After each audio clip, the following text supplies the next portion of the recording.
Hello, sisters. Welcome back.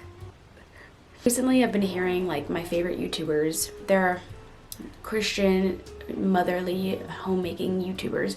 I've been hearing them call their subscribers or their viewers sisters, and I think that's so cute. And for the longest time, I've always said, hello, you guys. I don't know. I think sisters sound so like wholesome, very friendly, and like we're friends and we're sisters in Christ. And I just thought that was so cute. So I don't know. I feel like I would kind of want to start saying that in my introduction. So anyway, we'll see how long he lasts. He's 2 months and 2 weeks. He's been struggling with a cold for the past week and a half, almost 2 weeks, and he also has not been napping very well, which apparently is pretty normal in this stage. He naps like 30-minute increments, but he'll have like one good nap, and he hasn't had a good nap until just now. He kept waking up every 30 minutes, and so I just keep him in the carrier all the time. He's been asleep for like probably an hour now, so I'm hoping he stays asleep for another hour. Anyway, let's just get into it so I stop wasting time. First of all, I'm really excited to just be back doing this. It feels so good. It just feels like my normal self again, which I know normal is relative now. It's different. My normal is different now, but I just love creating content. I love filming and engaging with you guys, and it just feels like myself. And I know it's been a while since my last video, the first video back from after having him, but I'm definitely starting to feel more motivated and more excited to get back into my routine of filming. Today, I'm going to be talking about the first week postpartum. Now, I do want to say that, first of all, this is my first baby, so I've never gone through postpartum before. He's still technically a newborn. I think it's up until like 12 weeks they're a newborn, and he's 10 weeks. So he's almost not a newborn. And I also want to say that this is going to be obviously my story. This is going to be what I have walked through. So this might be very different from what you will walk through. I just want to disclaim that first. This is going to be geared towards obviously the C-section mamas out there, because I had a C-section. Not the plan, not what I longed for or wanted, but that is what God had for me ultimately. And you know what? It's just what it is, and I'm grateful that he is here. I'm grateful that I get to still be a mom to a healthy baby, and that I'm doing really well postpartum, even considering I had a C-section. Let's just get into it. I'm going to just be talking about the first week. I'm really going to try to just hone in on that first week. The first week is literally a blur, but I try to kind of remember everything. Let's start from when the baby is first born. The moment they are born, the moment he was born. So my experience right after he was born is, to be honest, not what I wanted at all. And that's actually probably the hardest part about thinking back about my birth, because I really wanted that like golden hour to be a lot different than what it was. But in my instance, he was born. Thankfully, I was awake for it. I remember it. I remember seeing him right as they pulled him out. And what they did was they took him and washed him off. I guess they weighed him and all that, measured him, which of course I did not really want, but it was an emergency and I didn't have time to tell them what I wanted, and I don't even know if they would have listened to me. And they swaddled him, I think. I don't even remember. So such a blur. I was so like out of it. They did give him to my husband first, so that was a little sad, because I of course wanted that first moment skin to skin with him, but it was a really sweet moment, because you know, he was holding him, he was crying, and I was just looking at him.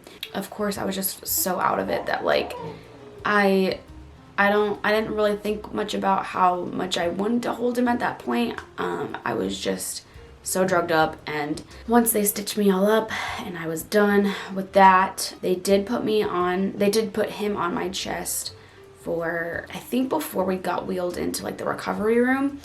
Before even going into that recovery room, right when we got into the room, I had a nurse help me with latching and with him breastfeeding, because they do ask like what form of feeding do you want to do, and I said breastfeeding. Like that is like my main thing, is that I want him to latch and to breastfeed and stuff like that.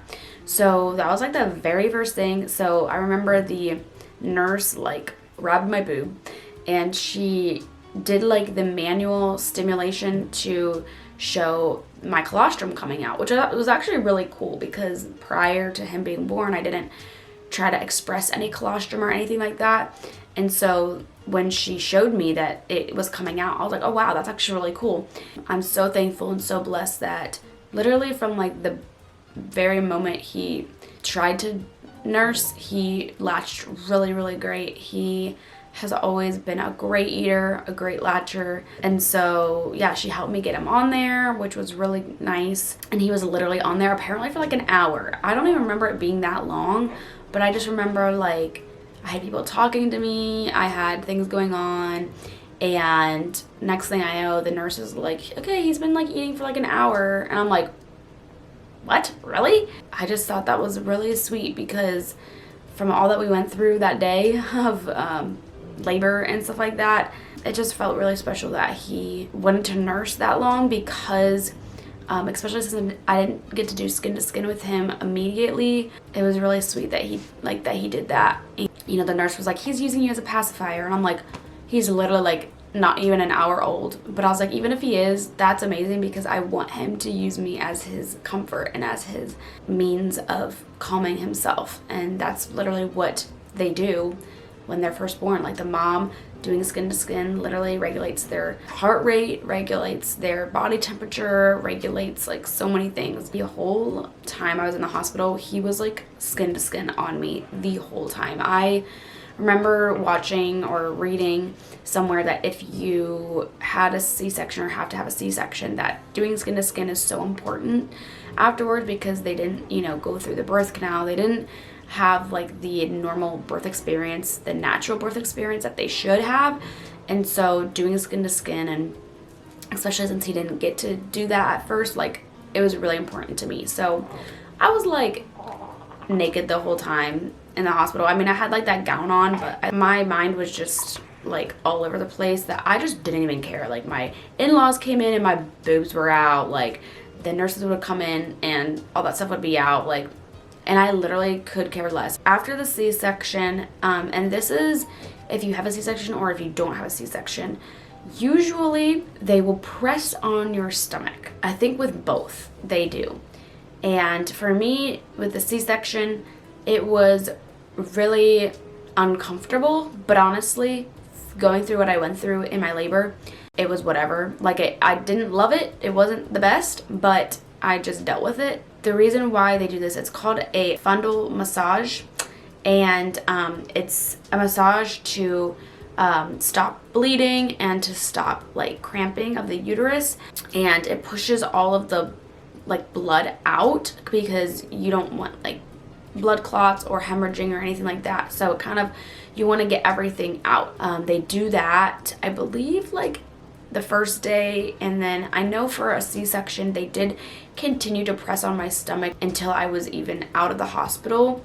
I think that's something different with the C-section, that they have to press on your stomach to make sure that it's soft. There's nothing wrong with like how they stitched you up or anything like that. C-section or not, they're gonna press on your stomach to make sure all the blood is out. Obviously, if you have a C-section, the first day your body will be numb from your waist down. It will be numb. You won't be able to feel it until a few hours later, until the anesthesia wears off or whatever it's called.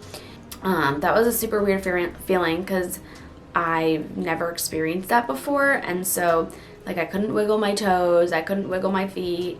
Obviously, I couldn't go to the bathroom, so they had a catheter in me. Once that wore off, I was in the like recovery room, and pretty soon after that wore off, they wanted me to go to the bathroom, which I was kind of surprised at. I was just kind of like, I have to get up already? Like I just had surgery. Like you want me to stand up?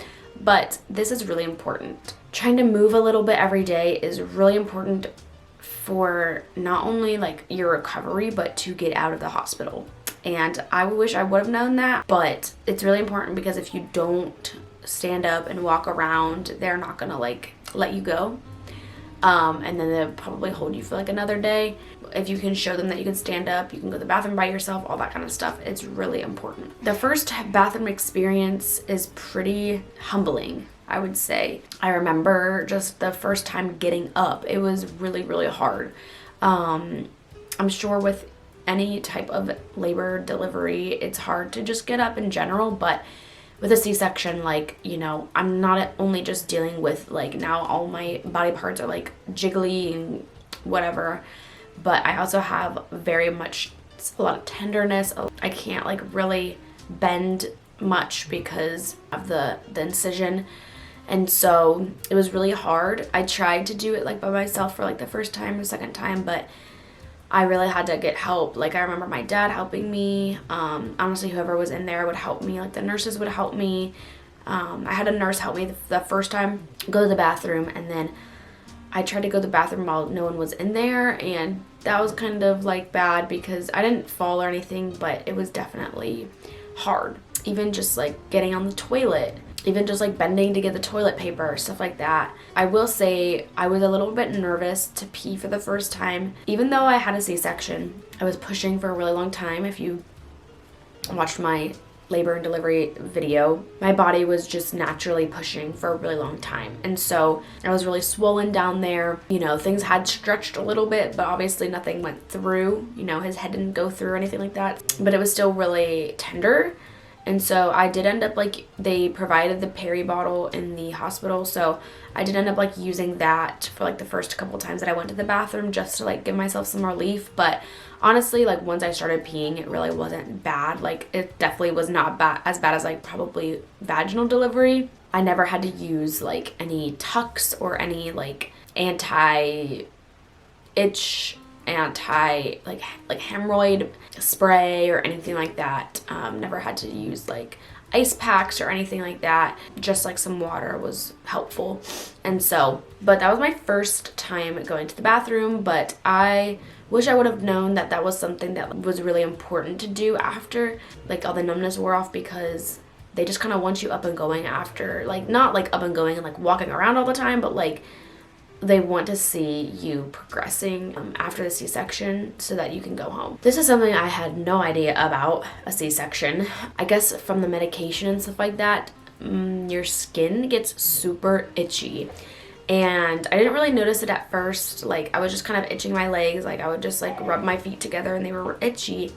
But then I remember my midwife came in and she was like, oh yeah, if you're super itchy, just like let the nurses know and they could give you some medication for it because you'll be really itchy. And I'm like, oh, okay, that's weird. So itchiness was something I was not prepared for, but I was super, super itchy on like my legs, and I even had like a little kind of like a tiny bit of scabbing on my legs from itching them because I was like so itchy. I never asked them to give me medication though, because this is so weird, but like it kind of felt good to itch. Like, I don't know. It was super weird. That's something to note. I felt super, super weak, obviously, after the C-section. And just as I said, getting up out of the hospital bed was really hard. Even getting back into the bed was honestly even harder because I would have to sit and I had to put my legs over, and the hospital bed was just not comfortable to me at all. Like there was just not a comfortable position because I had to kind of be reclined, but I hate sleeping on my back. I'd rather sleep on my side, but I couldn't really sleep on my side. I got absolutely horrible sleep in the hospital because I also wanted to sleep with him, and they don't let you do that. And so it was really hard, and you know, I couldn't sleep on my side if I was sleeping with him, obviously. So it was just like I literally got no sleep in the hospital.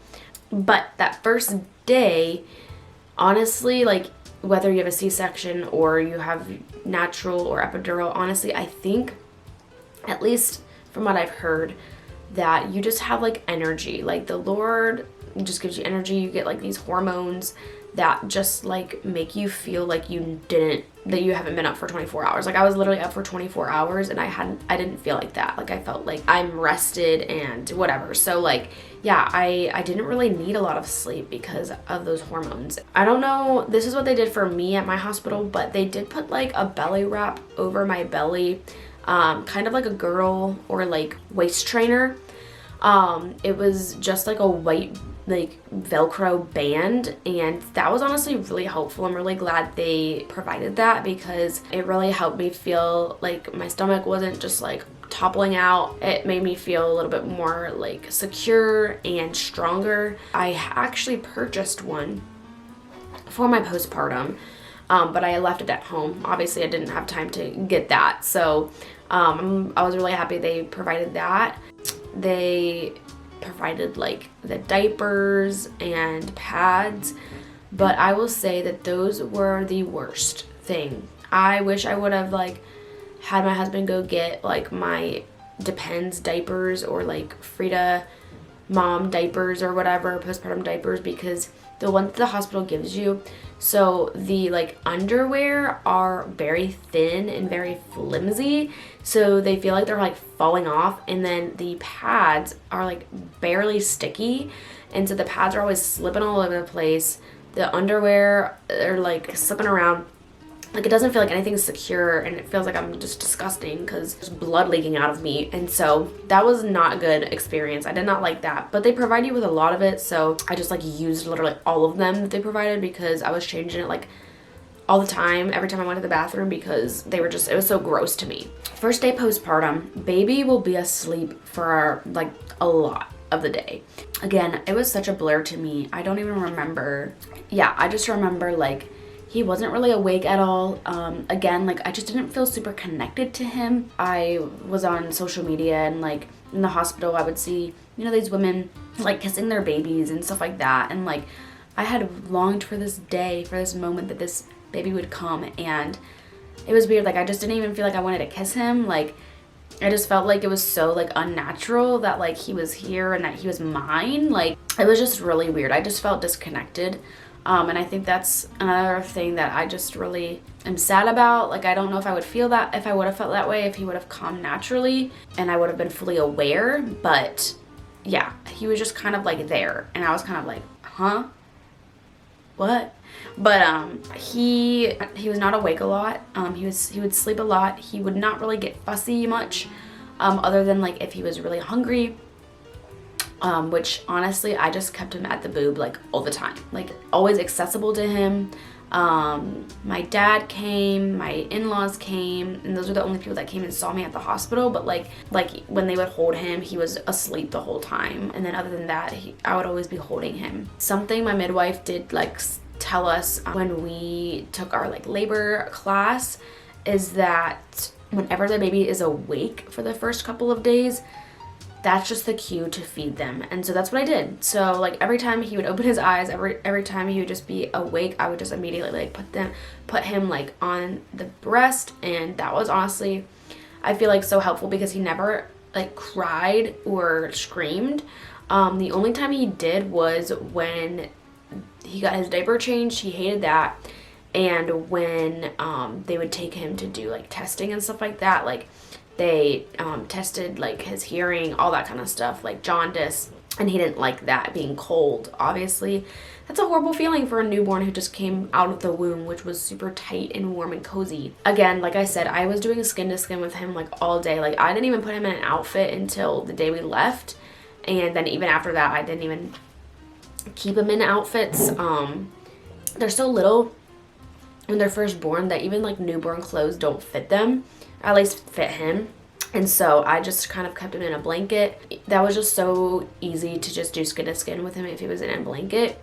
And then like for me, I would just wear my nursing bra and like a robe, and I was always having him skin to skin. Oh, I wrote here that hospital food was disgusting. I only tried breakfast. Absolutely not. The eggs weren't even real. The bacon was disgusting. The muffin was literally plastic. Like, no. I don't know if that's with every hospital, But the hospital I was at, I was like, never. I was so thankful and blessed to have friends. They DoorDashed me my first meal, which was Panera. I knew I wanted something warm and cozy, so I knew Panera had soup, so I got Panera, and then we got Panera a couple of times in the hospital, and then we got like tropical smoothie, which I read this book called, I forget what it's called, 40 Days or something like that. And it's like the first 40 days, and it's about just like how to nourish your body in postpartum, you know, like the Chinese medicine of like always drinking warm soup or eating warm soup, drinking hot teas, drinking certain things that like reduce inflammation, reduce bleeding, all that kind of stuff. But honestly, that kind of went out the window when I had a C-section and I was in the hospital, because I didn't have access to my kitchen or my food. And so anyway, I was really appreciative to people who like bring us food. Like my dad would bring us what we wanted for lunch or for dinner. My in-laws would bring us food. Yeah. So that was really, really helpful. And then I'm not going to talk a lot about breastfeeding, because I'm going to do a whole separate video on that in a couple weeks. But I will say that just feeding is crucial. It is crucial for your milk supply, for your milk to come in.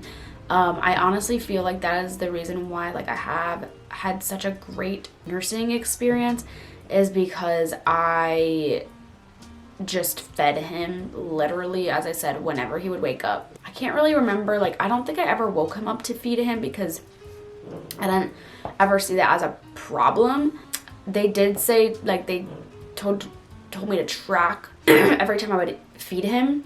I didn't really track all the times, but he didn't really lose much birth weight. He lost a few like ounces, maybe like a pound, but he gained it right back. I always say my colostrum was like super strong, because like, I don't know, he barely lost any weight, which I was so happy about. Especially being in the hospital, they are very, very adamant about like making sure their weight is good before sending you home. And so I think that was like the Lord's like favor. I never supplemented anything, or I never even pumped to give him like more. So that was like a really beautiful thing that I'm really thankful for. That's what I wanted, and that's what I was able to give to him. So, but yeah, cluster feeding, like as I said, like I barely slept in the hospital, but somehow like the Lord just gives you the energy, the hormones. I will say that the hospital does not want you to sleep with your baby. They don't want you to put the baby like next to you on the bed or anything like that. Like they want the baby on like the cart next to you. With a C-section, that is super hard, because for one, like it was hard to even just sit up.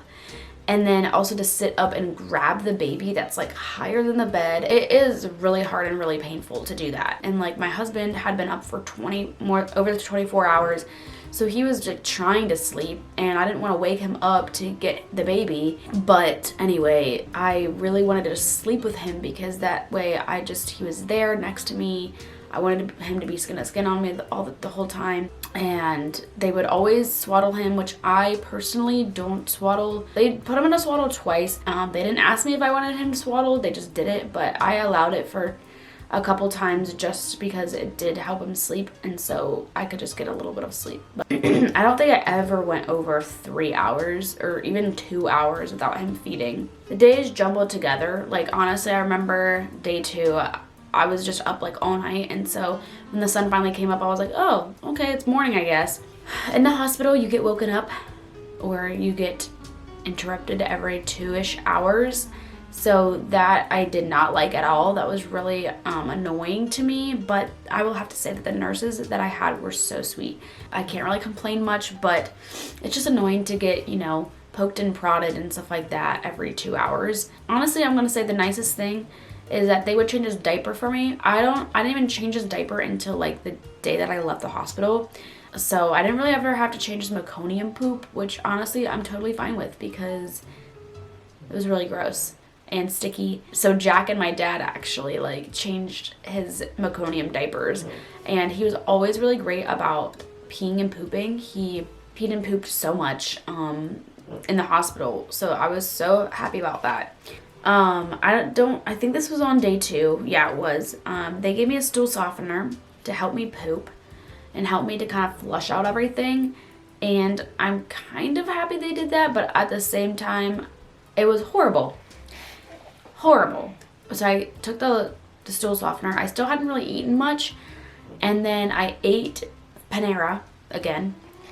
And literally, that poop was the most disgusting thing I've ever had. Like, it literally, that food went right through me.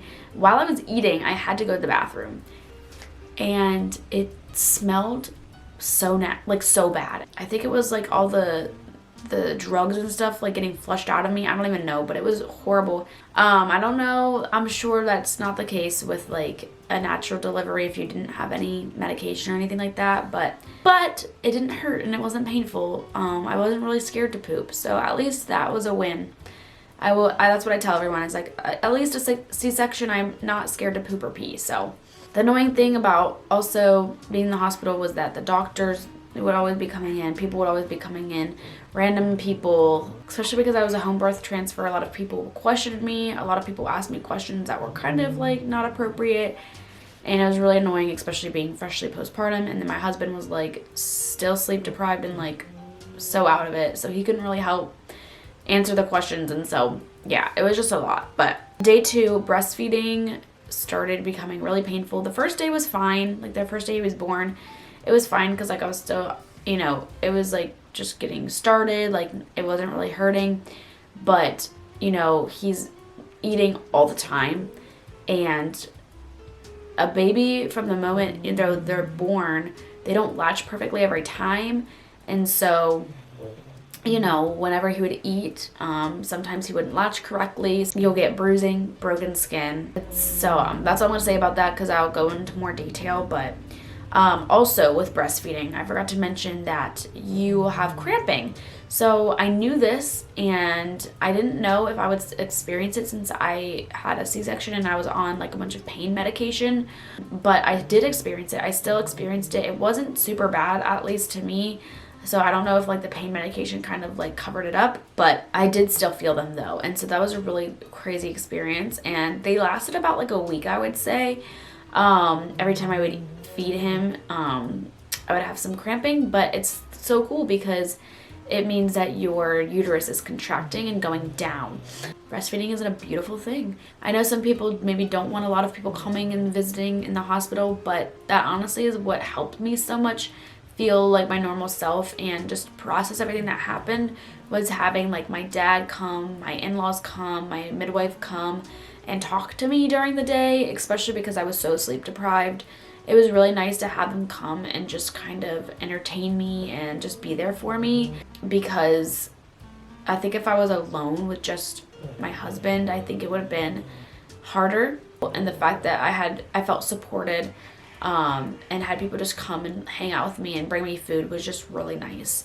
I really liked that, and it kind of made the days go by faster. Drinking a lot of water, like I tried to get rehydrated. I was absolutely so dehydrated when I got to the hospital during my labor. The one thing I wanted right after I got out of the C-section was water. I was so thirsty. Like it felt like I hadn't drank water in like a week. And I wanted water so bad, but all they could give me was ice. So I had to eat that, but once I could finally drink water, it was like I was chugging that water. The nice thing about the hospital that I was at is that they would always bring me water, drinks, like anything. They would just like keep bringing them. And so that was really nice. Orange juice was so good. So they'd bring me orange juice. They also do that because you have to take like your medication. And so they bring like water with that. So this is like kind of funny, but you know, I tried to have the home birth and I was in like the tub and all that stuff, and so I had like probably poop all over me and my hair. I hadn't showered. I was sweating like so much. I smelled absolutely disgusting, and I was disgusting myself with how I smelled. But my midwife told me that it's actually good for the baby, because I was just telling her I smell so bad. I know a lot of people complain about like night sweats or like sweating postpartum, but honestly I don't really remember being like super hot. I do remember feeling warm in the hospital, but I also like feel like they cranked up the heat, and like even the other people in the room with me said that it felt hot. So I don't know. I was sweating a lot. So I smelled so bad. But my midwife said it helps the baby recognize who you are. It smells like you. So it's really helpful for them. I did end up trying to take a shower. That was interesting in the hospital. But I didn't have anything. I didn't have any toiletries. And so I just used like the soap that they provided, and literally all I did was I got in the shower, I like just did my armpits, and I just got out. Like, and that was a lot to do, to shower by myself. I probably should have had someone help me, but I thought I could do it on my own. But that was a lot. It was hard to stand there, and I was bleeding, and so yeah.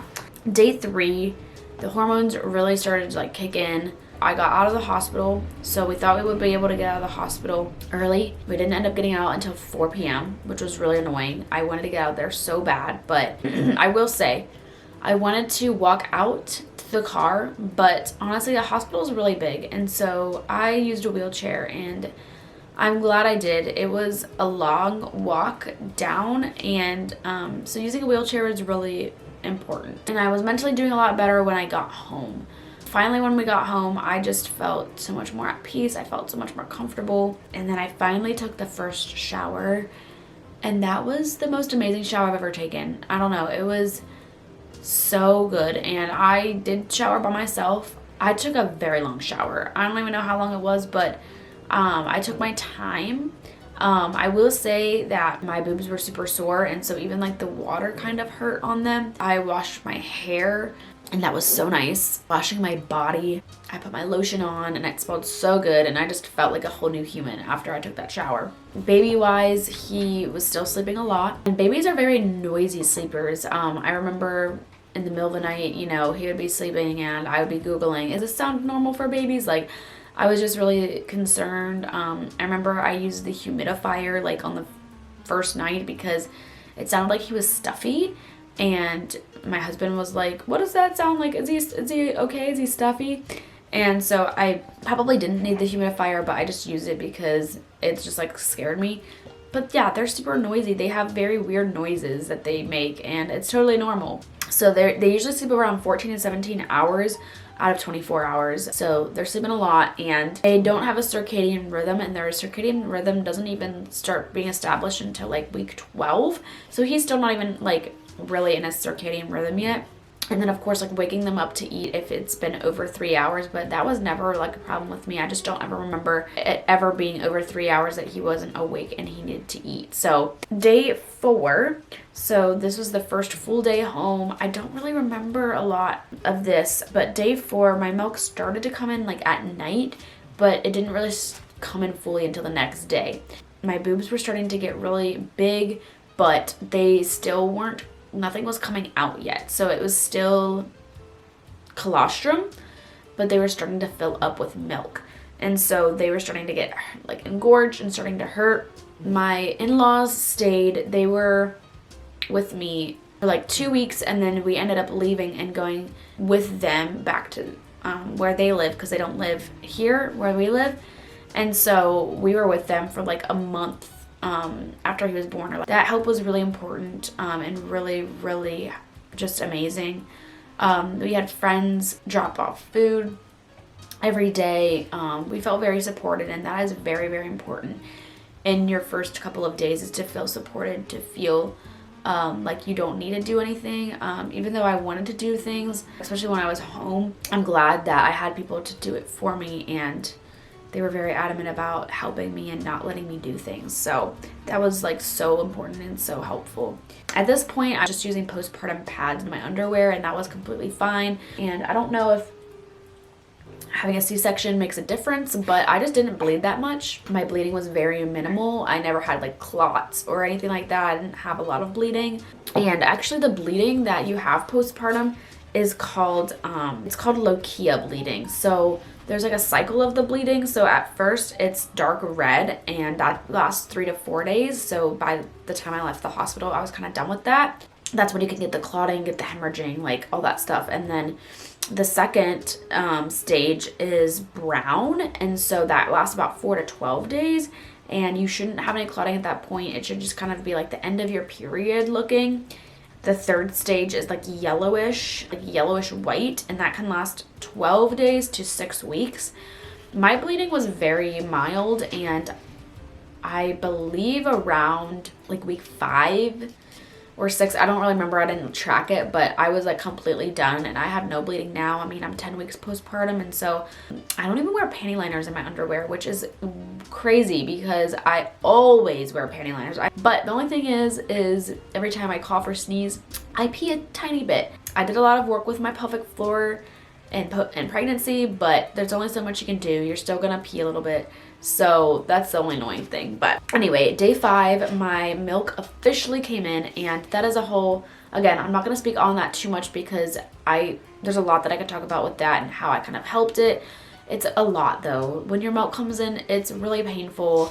I did not know how to go about it, and I researched a lot about breastfeeding and milk coming in, and I was really just like nervous about it. It was a lot different than what I thought, and so I thought you would just like gush out with milk, and that's not the case. I believe this is around the time that he started getting fussy a lot more with his stomach. He had some stomach issues in the beginning, which is pretty normal, but I didn't know that. I had to end up getting like a probiotic for him, and that didn't come until like 2 weeks after he was born. My husband went to Target to get a probiotic that they have there, and so that was helpful, but even that like still sometimes didn't even help. So he had a lot of stomach issues, just some uncomfortableness, some gas, some trouble, pooping and stuff like that. But he would always get on his milestones. Like he would always poop when he needs to every day, but it would just be very uncomfortable for him, and he would be fussing a lot. And so next baby I have, I'm going to start them on a probiotic immediately. Their GI system is the last to develop. Their stomach is the last thing to develop, and so it's very common and normal for them to need a little bit extra help in that area of stomach issues. I would try to do the bicycles, I would try to get the gas out, try to get the poop out, but honestly nothing really worked. I noticed that like if I were up a lot more, if I was like, walking around too much or doing the stairs too much, I would get more bleeding. Your body is a great indicator to tell you if you are doing too much. I saw light bleeding when I was relaxing, and not even some bleeding at all, but then if I would like walk around for a long time or do the stairs a couple times too much that day, I would have some bleeding and some uncomfortableness. Just resting as much as possible is really important, but also like getting up. And I got into my mind so much knowing that like, oh, I can't do anything, like I'm literally gonna be better on bed rest. Like that's not the case. You can still get up and do things, and I think next time it will be a lot more easier for me to plan mentally, and I don't have to prepare like every tiny detail because I had to have someone do everything for me. Like that's not the case. Something that was really annoying, I don't know if this happened on day 5, but it definitely happened like around like 2 weeks postpartum, is that I was having internal hemorrhoids. So I have external hemorrhoids pretty frequently. I just have a bad gut, and I've been trying to heal that for the past couple years. I was having internal hemorrhoids, and it was so painful. Like I didn't know what was happening. I've never had them before, and so I would literally like when I would go to the bathroom, thankfully I was pretty consistent after giving birth, but I would like be clenching the toilet, like lifting my butt off the toilet. Like it was really uncomfortable and painful. Day 6, milk was still coming in. I was still really engorged and really uncomfortable. I was just really trying to kind of get that under control. Again, I'll speak on this in my like breastfeeding video, but around this time you just want to stop breastfeeding. It's like every time they want to eat, you're like, why? Because it just hurts. It's very uncomfortable. And I did prepare for this, and I'm glad I did, because I was changing our sheets every day, because especially we were co-sleeping with him for the first couple of weeks. Because he's a boy, apparently this isn't the same thing with girls, but he was peeing out of his diapers every day, all day. It was crazy. I would make sure, everything was good down there, everything was tight down there, but he would still pee out of his diapers all the time, all day long. Thankfully, newborn pee is just like water, so it's not like stinky, but it's just super annoying. He also had some reflux issues. He projectile vomited a lot. in the first couple of weeks, which was really sad and really concerning. It wasn't anything to be concerned about, but it was like when, as a parent, after you feed them, especially after my milk came in, the letdown was a lot. The milk was a lot. And so I think he was overeating or like getting too much at once. Also, he was like having some gas bubbles and stuff like that. So just a mixture of a bunch of stuff. He would projectile vomit. I had an extra pair of sheets in my room. So if he ever peed or puked or anything like that, we would just change the sheets. We'd have some towels available and accessible as well. And even if you don't plan on co-sleeping and just plan on having them next to you or whatever, I feel like every person ends up like having them in bed at some point in those very early days postpartum. I mean, you're gonna be feeding them in bed. They're gonna be in bed with you if you're just like patting them or, you know, holding them. And there's bound to be something that happens, you know. So make sure you get a mattress protector. Make sure you get extra sheets and stuff like that. So that was super helpful. Also, my dog is snoring, and she's been snoring like this whole video. I'm so sorry. I kind of just block it out in my head, but I just realized you probably hear it and you're like, that's so annoying. Sorry about that. I thought in my head, not the onesies, but the sleepers with the open bottom would be super convenient. So I bought a couple of those. And in my head, I thought those would be, you know, the best, because all you have to do is pull them up and change the diaper and then pull it down. I do not recommend, because the only way to put them on is to put them over the head, and newborns do not like that. Newborns, I mean, he even now does not like anything going over his head. It's really hard. In the middle of the night, you know, he's peeing all the time, and to change him pulling that thing over his head and stuff like that, it's just really, really not the move. So two-way zipper onesies are the move 100%. Day 6, you know, I was in my postpartum bubble. I stayed in my postpartum bubble for about 2 weeks. And even after that, I still would stay in my postpartum bubble. About 6 weeks, 6 to 8 weeks is like when you feel a little bit more, not normal, but you can start doing more. But I would say 6 to 8 weeks is a pretty normal like bubble time to stay in your postpartum bubble. I think it's just such a beautiful time. I actually, looking back, really, really enjoyed my postpartum time of my little bubble, and I honestly can't wait to have it experience it again. It was just such an intimate, beautiful time. Very hard and difficult. I mean, the days still in 10 weeks postpartum are difficult, but those times it felt, because I had a lot of support, it just didn't feel that hard. And day 7, usually this day you see like your pediatrician or whatever. I had my midwife come over. I don't think it was on day 7, but I think like a little bit after, like the first week, she came over and just like did not testing, but like just checked his weight, just checked him, made sure he was good. He never had any jaundice or anything. Like, obviously, I don't really think I talk about this a lot, but hormones were all over the place. But honestly, because I felt so supported again, like my hormones weren't so horrible. There were some things that like would trigger me. I am a very OCD person. I like things my way. And so if things, you know, weren't specifically my way, like for instance, folding, the towels weren't folded a certain way that I like. So that kind of like triggered me, but I had to just be okay with it. Like there were certain things like that where like you just kind of have to like let it go. Other than that, I don't really remember ever being like super postpartum ragey or like angry or anything like that. My husband like really was so supportive and so sweet, and he was very, very, very patient with me.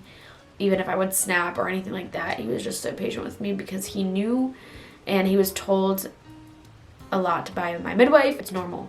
It's normal for women to feel that way and to, you know, be on edge postpartum. So still figuring out breastfeeding, you know, still struggling a little bit with, you know, it being painful and stuff like that, but sleep when baby sleeps. Truly, I feel like I did this for the most part pretty well. I'm not a napper. I don't like napping, but I did try to be intentional about taking naps. I did try to be intentional about just resting, you know, if my mother-in-law had him, just resting, or even just resting with him on my chest. I do feel like I've been pretty good about, I'm sure I could have done more. I could have rested a little bit more, but it's okay. I feel like I did what I needed to do during that time. The thing that is the most uncomfortable thing to think about is that you don't ever get a solid 8 hours of sleep, and for a while, like, even still, I don't, I know the most amount of sleep that I can get now is about 5 hours, which is pretty good, 5 to 6 hours. But in those first couple of days, it's like you don't get more than 3 hours uninterrupted. Like, and even then you're like awake because you're scared, you hear noises and stuff like that. So sleep when the baby sleeps. Just like, don't have a schedule, don't have like a nighttime and daytime. It's just like sleep, awake, sleep, awake. Just have the same schedule as the baby. And of course, if you have people over and he's sleeping, like, you don't have to be asleep while they're over, but just the majority of the time, just try to be on the same schedule with the baby. Nourish yourself, eat healthy. Honestly, my appetite, like, people always say like breastfeeding appetite is just insane. Like, you just eat so much and you just crave, you know, food all the time. But my appetite didn't start coming in until about a week after, like a couple of days after my milk came in. So before your milk comes in, like, you don't have like a crazy appetite. Your hormones are changing, you know, going from pregnancy to postpartum and stuff like that. So my breastfeeding nursing appetite didn't come in until like a couple days after my milk came in. So don't be alarmed if you're not like starving. So anyway, I think that's it. If you guys have any questions at all about postpartum, please let me know. I am going to do a video all about breastfeeding, and I'm going to do a video all about C-section, just what helped me and stuff like that. So if you have any questions about those, comment them down below and I'll get to those questions like in those videos. But if you have any other questions about anything that I shared today, just, yeah, let me know. If there's anything you need me to be praying for you about, if you're expecting and you're about to, you know, give birth or anything like that, just let me know and I'd love to pray for you. So that is it for this video. Thank you guys so much for watching, and I hope you have a great rest of your day. Bye guys. Bye sisters.